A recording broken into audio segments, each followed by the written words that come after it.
I don't have a problem with negativity in and of itself if it comes because that's just sometimes that's how it goes down. I'm not some spoiled brat or some fearful coward or irrational fool that I presume that conflict should never happen. Tension, let's run away from tension. Let's run away from fighting. Let's run away from arguing, debating issues. I'm all about confronting the issues. I'm all about being real, being honest, being truthful, talking it out, hatching it out. I'm even about violence. I'm even about violence. If it makes sense. If it makes sense. Say it in the back. If it makes sense. Oh, if it makes sense. It usually doesn't make sense. We're usually fighting. We're usually arguing. We're usually indulging the drama of it all because we're unhappy, because we just want to feel superior, because we just want to win, because as soon as an issue comes up, the magical scoreboard pops up and it's like, fight! Fighting needlessly is what drives me insane. We can have harmony right here, right now. And it was just so much more validating when I was talking about this with my brother Eric when I was in Atlanta. Because when we were just talking about our observations, our experiences, every single time to me, the common denominator, in my view, in my interpretation, in my analysis of what people just need ultimately, people they just want to be valued. They just want to be respected. They just want to be understood. They just want wholesome, genuine bonds. But I think what happens is a lot of us, it's a multitude of reasons why we veer away from being honest about this. I think one major reason is because we feel like that's a bit of a fantasy. That's how disingenuous people's relationships have been throughout their lives, is that they're like, oh, okay, you can't really have truly genuine bonds, so I'll settle for just be really, really hot, or just make a lot of money, or just have some kind of luxury that you can transfer to me. Like, we need it to be, I'm not against a relationship being transactional. I'm just against the typical things that are being transacted. I think we become jaded. I really do. I've said this before, and I know some people feel differently, but I think we all start out wanting the genuine bond, like even as children, because we see this, and Eric experienced this too, and I did as well. You start out being wholesome. You start out, and I remember all the times that my wholesomeness was challenged. I remember first being attracted to all kinds of different girls. And then I paid attention and saw, and I was even just told in so many ways that, no, that girl's, you're not supposed to be attracted to her. She's not attractive. She's not. I was like, okay, gotcha. I remember trying to be a sweet, gentlemanly, respectful guy in the 5th grade. And on Valentine's Day, giving LaToya, emptying out this tin can of potpourri in that my mother had. And I remember filling it with peppermints and giving it to her. But I remember, and she thought it was so sweet, but I remember seeing sweetness, and you recognize this stuff as kids. I remember seeing sweetness didn't get me anywhere. She didn't like me still. And not that all girls are like that. I'm just saying these are things that you kind of take into consideration unconsciously, even when you're youth. And I saw that, and not just that example, but many other examples that followed. I was like, oh, okay, sweetness and being nice and gentlemanly, I'm looked at like a little bitch. Gotcha. And so, and then you see people's relationships, and you see how they can't talk about anything They can't say anything without defensiveness. Hair trigger overreactions, arguing debates that end up being just shouting matches or trying to win. You take these things into consideration. You become jaded. Like, oh, okay, like wholesome. And then you have your friendships, right?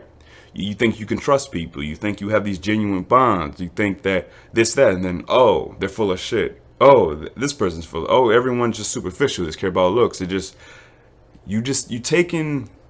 You are taught very indirectly that wholesomeness and genuineness doesn't get you anywhere, and it's unwanted by people, even if they claim they do want it. But I'm coming back full circle. I'm going back full circle back to the beginning of the childhood before the jadedness occurred, and I do believe I have to be honest. I would like to just say, fuck it, everyone's stupid, move on. Nobody wants genuineness and authenticity and wholesome relationships. People just want to fight. People just want to bullshit. People just want to follow what the beautiful rich people are saying. But I do recognize that despite everyone's, let's call it, the example I always use, I really look at it like this. If you've seen the movie Step Brothers, and when my man from Will Ferrell's brother at the end of the movie, when they're trying to hug each other, if you remember how the brother was hugging Will Ferrell and how he's like, it was this, I'm trying to hug you, push you away, hugging you, pushing you away. It's so funny. I can see the image in my head right now. I feel like that's how people are. People have become so accustomed to disingenuousness and to a certain level of fraudulent bonds that I think they simultaneously, for one, are committed to living that superficial bullshit life, but they also want a fucking hug. In the sense, they want realness. They want that love that we all talk about that we actually want. But at the same time, they want it, but they're like, and they're fighting it. Like Will Ferrell's like, come here, just give me a hug. And my man was like, that's how people are. And I noticed that we want authenticity. We still want that love that we claim we do. I'll give us that. It's just an uphill battle. It's just a fight. It's just all these shields you gotta break through, you know? And it's all good. And I'm trying to recapture that wholesomeness within me. I'm trying to not do that thing that can so easily be done, which is to say, fuck it, fuck everybody. Everybody wants to just be inauthentic and bullshit and to having a reverence for healthy relationships. Fine. Nah, I can't. I just can't. I can't, because I know that we do want healthy relationships. And I know we do want real relationships. I'm talking about just even friendships. I know a lot of y'all are convinced out there that the only thing that can save you is a romantic relationship. I used to feel that way too. That love, I needed just love in the romantic sense. No, you don't. It's nice to have it. But I assure you that you're more likely to get what you're looking for. You are more likely to get what you're looking for if you, at an individual level right now, try to be your truest self, your you as you. Your you as you is going to attract somebody else's them as them. You know what I'm saying? If you want their them as them, you have to be your you as you, straight up. Other than that, it's going to be this falsity always, man. I've been addicted to watching Catfish. Just what happened? When I was at my brother's, man, for whatever reason, like I just like when it was like the dead of night on my phone, click Catfish, and then I ended up watching that shit. And also Queer Eye is an amazing show. I never watched an episode, and I watched that shit. Oh my god, that show's great. But anyway, the positivity and the love in that shit is beautiful. And then what is it about? Growth, evolution. I'm all about the growth and the evolution, man. Shit, we need more shows that are just encouraging that needs to be, you know how in the past the reality shows, the Jersey Shores, and it was like the replication of that kind of thing, and it was just drama bullshit, like it's like we're feeding off. I think now, okay, have we all gotten our fill yet of the nonsense? Have we all gotten our fill yet of the nonsense? Can we now do a genuine thing, kind of like where it's becoming cool to grow and to become a better person, to become a fucking realer person? Can that happen now, please?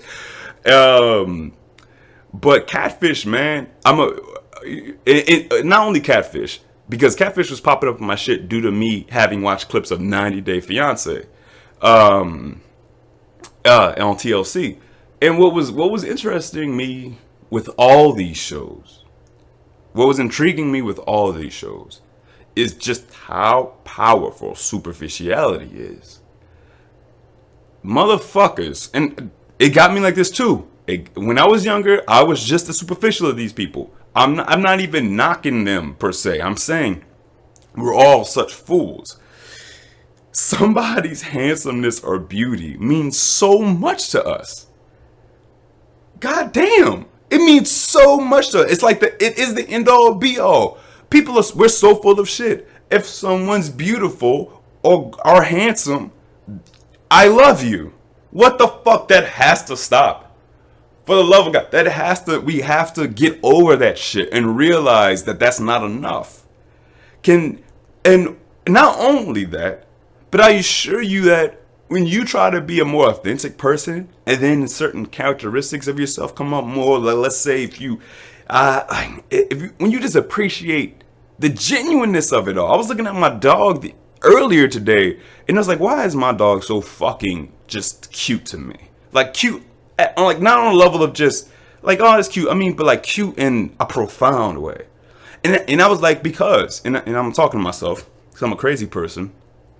She's so absurdly cute to me because all her behavior and all her dachshund mixed glory and all her female dachshund mixed glory, her behavior leans towards solely the positive. And it's in this way that has no ulterior motive. She's warm and concerning and caring. And she only desires to be in my presence and just to make me fucking happy, really. Like she'll listen to me immediately. It's all done with this honesty. Her look of sadness when I want to put her in the other room, it's just being honest. Her look of happiness, it's just honest. When she wants to have fun, it's just honest. And even when I will scold her, she loves me anyway.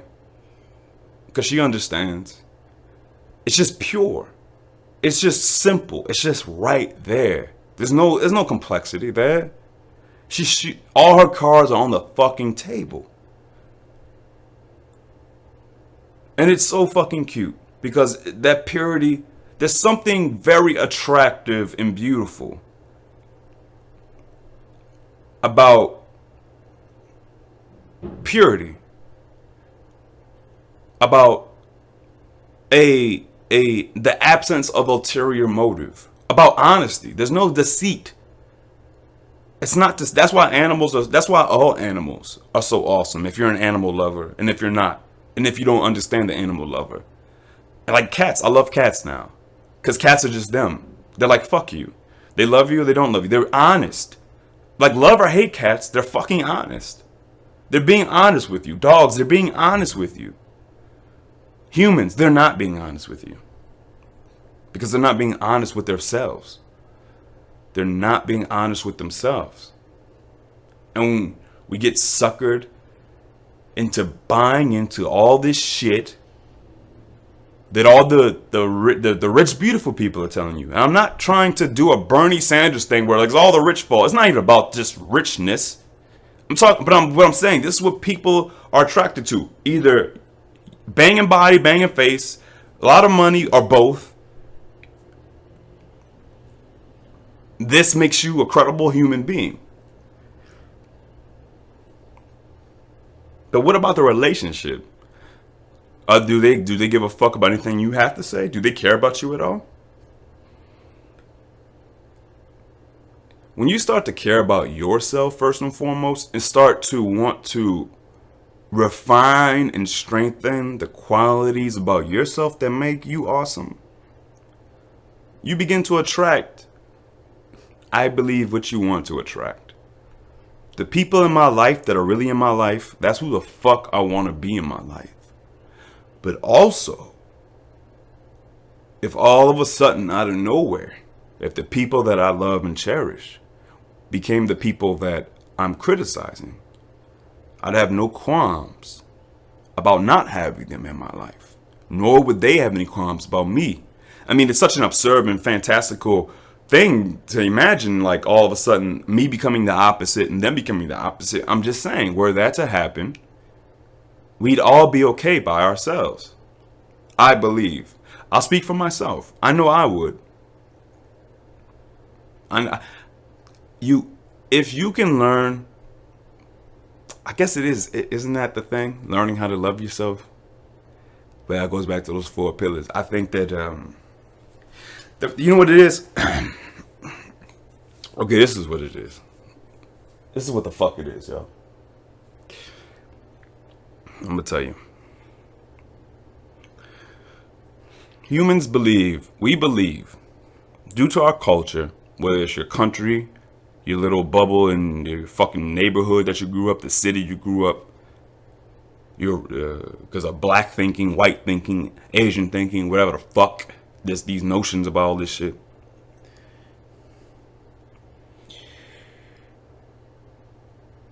You've been convinced that there's certain things that are gonna make you happy. And what are those things gonna make you happy? What are the classics? You know, looking good, getting the job, okay, and finding a significant other, and then having a long-term relationship. All right. What's breezed over are some things that your mind and body need, independent of your ego, independent of your personality, independent of Marcus. My body doesn't give a fuck about Marcus, actually. Marcus is this concept. Marcus is this notion. Sorry if that sounds a little bit too complex and abstract, but despite what I want, my body's not tolerant of wheat. I'd love to eat wheat. Wheat is everywhere. It'd be very convenient and cost effective for me to eat a lot of different wheat products, especially the ones that are sold in all these packaged foods and stuff. My body's like, yeah, great. You like wheat? That's great that you like wheat. We don't like wheat. So I don't eat wheat because wheat fucks me up. I would like to be able to survive off of little to no sleep. 4 hours of sleep, 5 hours of sleep. That'd be great. I'd be more productive. I'd be able to do more. Just get more out the day, perhaps. Get more out the night, perhaps. Body's like, great. You want just to survive for 5 hours of sleep? Or just to be your best of? Nope, can't. Sorry, you gotta get sleep, motherfucker. I could ignore that and be like, no, fuck sleep. But if I'm being honest, I need sleep. I need it badly, actually, if I'm being honest. If I don't get sleep, everything is fucked. I don't think the same. I don't behave the same. Everything is off. I'd love to not engage in physical activity. The body and mind's like, cool, you can. You don't have to. You don't have to do it. But now be prepared to be weaker, stupider, more susceptible to sickness. Be prepared to have less energy. Great.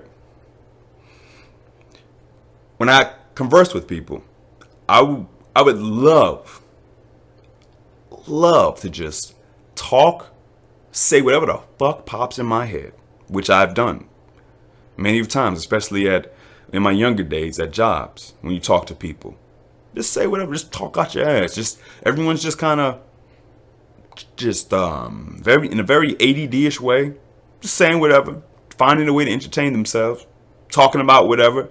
Well, blue car, look at that squirrel. Just shoot from the hip, auto fire. That causes for Marcus's mind, for this mind body, it creates a confusion. It hurts my thinking. It creates bad habits in my thinking. It prevents me from having the clarity I need to maintain my mental stability. What I'm talking about is we have all these ideas of should.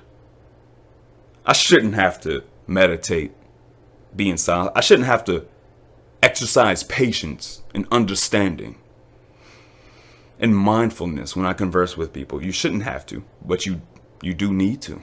I shouldn't have to take this out of my, like sometimes eat this way and eat these vegetables and not eat that. I shouldn't have to do that. You know, life is, but well, your body doesn't give a, your stomach don't give a fuck about what you think you should have to do.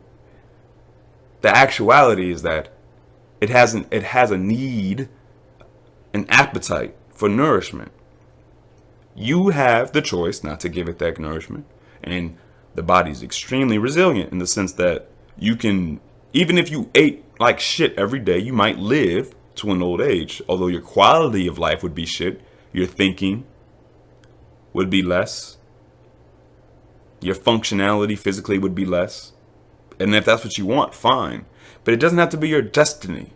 That you're always tired, you can't think clearly, that you got all these aches and pains, stomach pains, this, that is wrong with you. It doesn't have to be your destiny.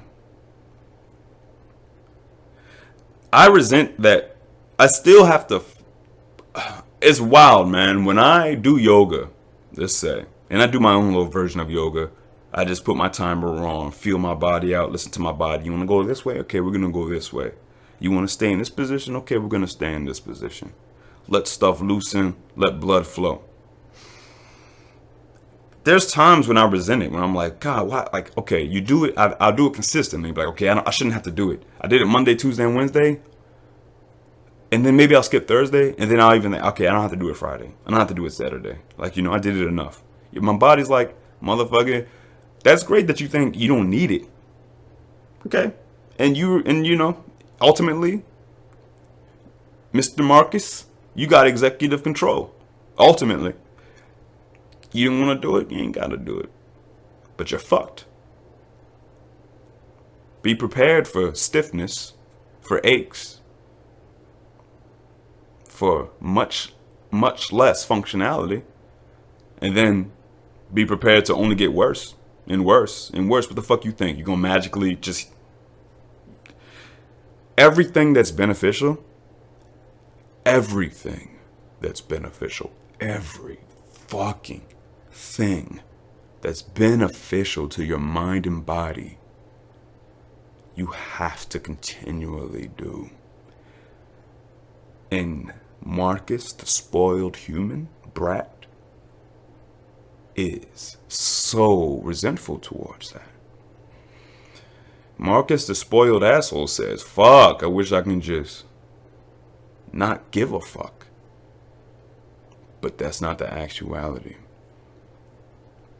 Adequate sleep, adequate nourishment, adequate physical activity, and healthy conversations. And notice that I'm saying adequate. That word is specifically chosen by me because it doesn't have to be your life is dedicated to eating right necessarily. I'm saying just adequate, man. You don't have to become a gym rat, just adequate. You don't have to necessarily, without fail, I mean, obviously it's ideal, but you don't have to every day without fail get 9-8 hours of sleep. You don't have to religiously dedicate your life to sleep. I mean, maybe that's ideal, but all you need is the adequate, man. Just the adequate. Because what I'm saying is that I don't believe that we're even getting the adequate.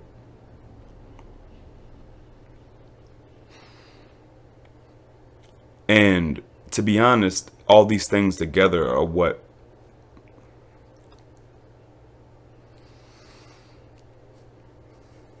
Adequate sleep to me, by the way, is when you wake up and you don't feel tired. Maybe the adequate sleep, to be honest, adequate sleep could, maybe I should say good sleep, adequate sleep. Yeah, adequate sleep. I think a lot of us don't get the adequate amount, to be honest. I guess I'm setting the bar so low by saying adequate because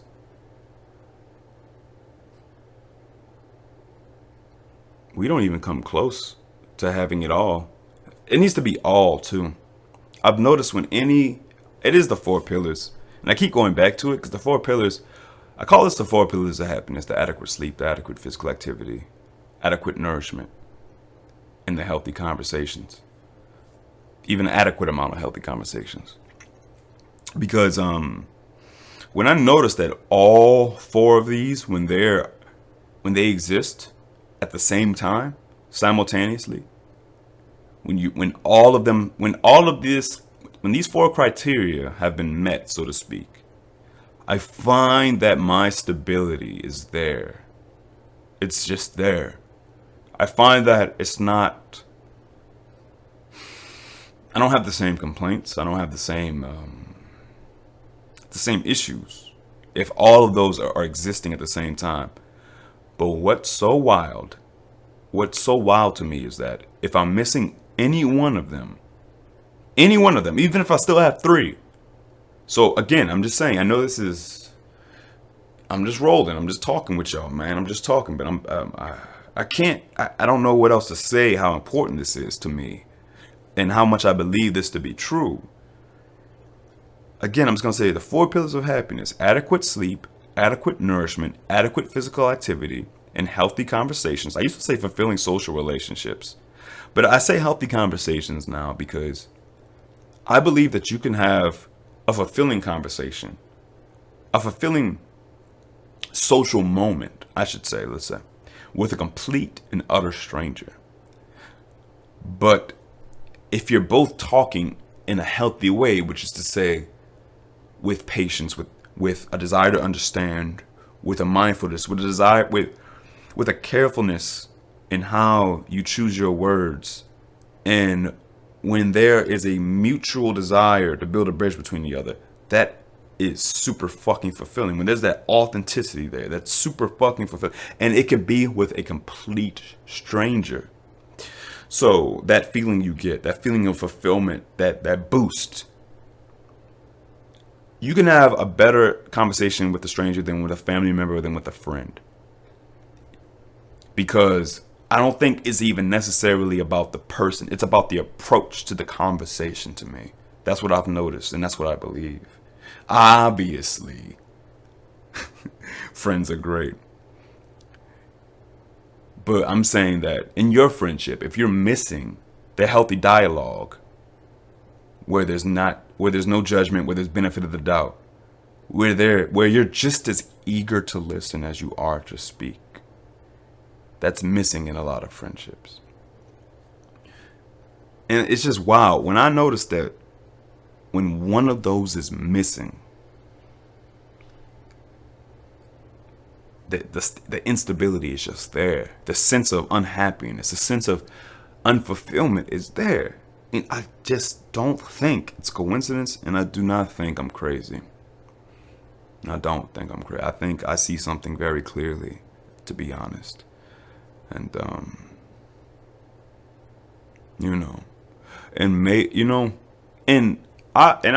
I will admit this, that this is my preference, and it's not about the longevity, man. I don't give a fuck about living to an old age if I don't have truth in my life, if I don't have the realness, the authenticity, the harmony. Great, I got a lot of people smiling in my face telling me how great I am. Wonderful. I got a lot of friends who look really good and have money. But do they give a fuck about me, really? Do they really want to know what's going on in my life? Do I really want to know what's going on in their life?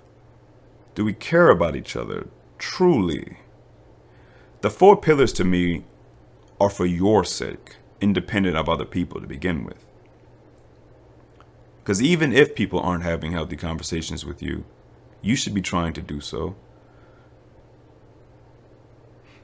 And despite how if the healthy conversations is something that needs to be worked on, because it's just not there, you can still get your adequate sleep, your adequate nourishment, and your adequate physical activity in to help you out. Yeah, that pillar might not be there, so everything might not be as awesome as it can be yet, but at least you're 3/4 of the way there. You know what I'm saying? And it's all because why not? Everything we do for the sake of fulfillment and happiness. I think we just have the wrong compass.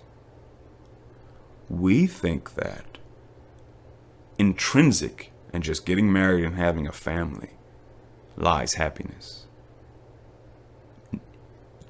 Even despite how much fumbling there may be getting there, even if you don't have the pillars, we think that the cure is romantic love or money. Money will get you options, but if you're not doing the right thing with that money, if you're not using that money for the right options, for the ones that help you get the adequate sleep, the adequate nourishment, the adequate physical activity, and the healthy conversations, what's the fucking point? You definitely have less stress because you have more of a luxury and comfort, I would imagine. But again, I say, that comes down to breeds of people. Some people don't mind being numb to it all, and they don't mind the bullshit life and the artificiality. Even though I still have feelings about that, I think people are full of shit, and I think that human beings are just capable, very much so capable, of being desensitized to any circumstance. Any circumstance. Any fucking circumstance. I think if you have the most ugly family, the most ugly friendships, but you look good and have money, you can rationalize that it's all good and it's all okay. And there's a lot of powerful drugs that can help you. A lot of powerful pharmaceuticals, a lot of powerful this, powerful that. And yeah, it's going to be eventually, I think, all the scum rises to the surface, I think. And you eventually have the good old fashioned midlife crisis or whatever, I think there's a price to pay. And I think it's really obvious that there's a price to pay for sweeping all this shit under the rug, for acting like none of this matters, for acting like a healthy way of living, which is to say, you nourish your body, you nourish your mind, and you nourish each other. The glossing over of that, the acting as if that doesn't matter, like that's just some hippy dippy shit. I think we're misguided and we are wrong about that, because I'm greedy, but I'm not greedy in the material sense. I'm greedy in the spiritual sense, which is a bit of an oxymoron, right? Being greedy in the spiritual sense. I want you. I want all of you. You might vary. The you of 2019 might be different from the you of 2015. And then I know my you is different. And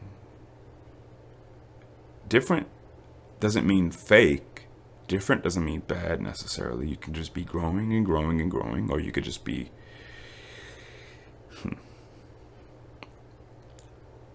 I'm just talking, man. I haven't made any kind of content where I'm talking in a long time, but I guess since I was talking to my brother so much over the break, the weekend, I should say, break. I guess my talking muscles have been warmed up a bit, and I was like, let me just speak to my peeps. Speak to my peeps. But what's healthiness to me? Healthiness to me, y'all, is doing that which brings the most functionality, brings the most life. It's hard to explain that, life. We all know the vibe of it all, the energy of it all. I have to agree that it's a bit difficult to explain. It suffers from a vagueness, right? A genericness. Because fuck just pure, like, feeling pleasure unearned. That's like the heroin, right? And that's not conducive to the flourishing, to our thriving. Healthiness is when you feel great without consequence, with the least amount of consequences, the least amount of negative, harmful consequences. And I'd argue that the consequence of us feeling good in our everyday lives, for most of us, the consequence of eating just junk and having these junk relationships, is that more and more that emptiness grows, that feeling of loneliness grows, that feeling of unfulfillment, it just keeps growing. Because just like how I admire and respect the chemistry of my dog and other animals, where they wear their emotions on their sleeves, so to speak, that there's just a purity in their approach. All they want is you. They just want your love and your attention, and when they're wrong, they just want your forgiveness. In that sense, animals are so much fucking better than us. I see why people prefer animals over humans. We think it's our egos, man. And our egos, I'll tell you, I am convinced that the ego is just a big ball of insecurity. It's a big ball of defensiveness. Just being confident is not ego. Just feeling awesome is not ego. Ego comes when you can't admit shit. Ego comes when you don't want to listen to shit. That's ego to me. Ego defends wrongs. Ego pushes away. Ego doesn't want to hear it. That's ego. I've never seen a person that's a talented, smart, beautiful individual that's receptive, patient, attentive, honest, that has an ego. You never look at that person and think they have an ego. You're just like, what an awesome fucking person. But the minute that kind of person is like being ugly, ego, defensive, ego, argumentative for the sake of it, without having any kind of sensibility to it, ego, smugness, ego, a certainty without much evidence, ego. Now, the certainty without much evidence, I'm not talking about like they're certain that their path is good and right. I'm talking, it's all about the harm of it all. Is there harm there? Actual harm? And I know that gets murky because now people feel as though just even being honest about a lot of things is harmful. It's up to us to decide. We're deciding all of these things, man. I'm not even complaining too much. We come along, humans. Game of Thrones is fantastical, perhaps, with its dragons and whatnot. But go back to like the first seasons, right? Before all the magical shit was there. That's history, basically. Just motherfuckers had it bad. Human beings have been striving to be human beings for quite some time. And I say striving because it's all been a big bowl of trial and error.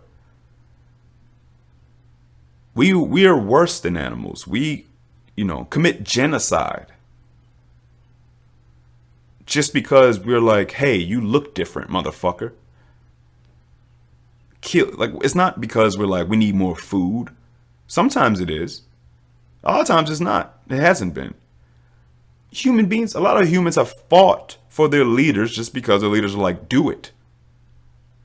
And the leader was just like, because they believe something different, kill them. Human beings suck, man. But that's not human beings to me. That's just these little amoral or misguided Homo sapien right there. The human of it all comes from, as Chief Justice Earl Warren once stated, which has always stuck with me when I was reading about these cases, but I love that quote. He's talking about the evolved standards of decency that mark the progress of a maturing society. Evolved standards of decency. There are ever evolving standards of decency. This is all just trial and error, trial and error. And what are we striving towards? We're trying to evolve. We're trying to become more harmonious. We're trying to become better. Civilization is cooperation, collaboration. But just like how, I was taking this trip, I was just, I just think about, I'm amazed at the convenience, the convenience of Uber. Bring me to the airport. Boom, get my ticket. All this so quick. I'm in and out the line. I'm on this thing called an airplane. In a matter of just an hour and a half, I'm in another state. With my brother, ordering food.